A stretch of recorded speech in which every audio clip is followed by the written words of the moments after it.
Now, Colonel Leonardo. Colonel, this will be your last chance. Yung tatlo po, inamin na po ni Colonel Garma na nag-meeting kayo. In the statement of former Major Fortaleza, sinabi niya na po, yung tawagan, yung first visit, tapos yung statement that ayos na, may mga tao na dun sa loob. Now, in the last hearing, you deny it. Now, this will be your last in this committee to tell the truth. Do you confirm that indeed Superintendent Padilla has a meeting with you in the CIDG office? Kasi po, marami na pa tayong witnesses na lalabas din. Tsaka alam na po namin ang totoong pangyayari. Alam na po namin yung puzzle, tapos na po, as I have said, noong nakaraan pa. And that includes also the question that I asked you in the previous hearing with regards to your meeting in which you evaded. In the first preliminary question that I asked you, you evaded to say and tell to this committee the place where the meeting happens. Now, again, Colonel Leonardo, do you confirm that indeed you have a meeting with Superintendent Padilla? Or else, I will be forced also to call somebody that will testify again. No, Mr. Chair. You deny. Yes, Mr. Chair. No meeting happens. No meeting happened. So these three witnesses and resource persons pointed to you that there is such a meeting happens, and you still denied. Sir, as I previously... Yes, I am just asking you. no You meeting, still sir. denied. No meeting, Mr. Chair. With that, Mr. Chairman, I move to cite in contempt former Colonel Leonardo for evading, lying in this committee in violation of Section 11 of our provision on contempt, paragraph C, Mr. Chairman. So move. There is a motion to cite in contempt Commissioner Leonardo for violating Section 11, paragraph C of the Rules of Procedure Governing Inquiries in Aid of Legislation of the 19th Congress, and it was duly seconded. Are there any objections? Mr. Chairman,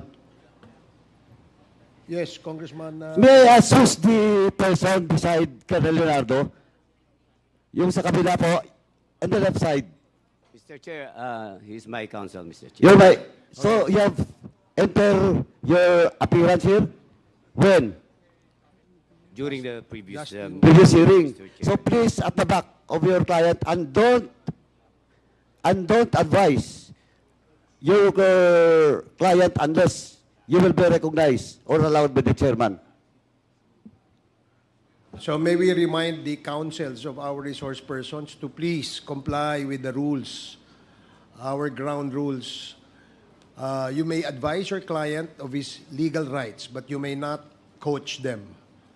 Okay? You sit at the back. And may we ask the You sit at the back, page, attorney. can you please provide chairs for our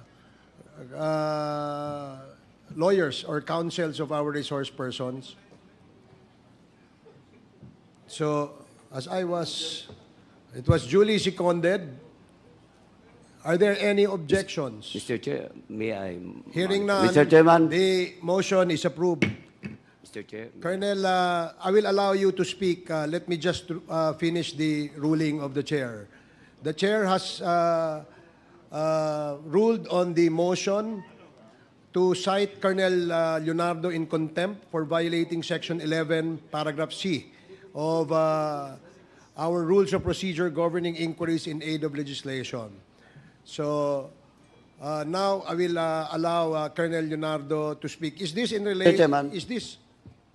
Mr. Chairman, Congressman before we Padilla. allow Colonel Leonardo, let me wait first for the second motion, Mr. Chairman, on his detention, Mr. Chairman. Thank you. Okay. Is there any motion? Mr. Chair, Congressman Akop?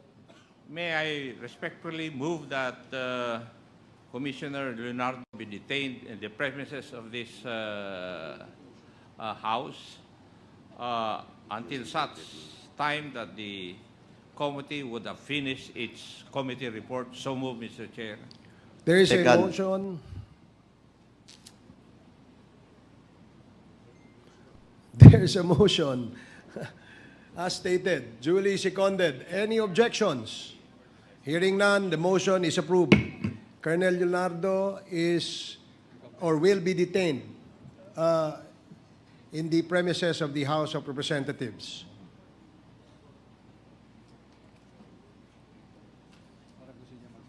Okay, Colonel Leonardo, would you?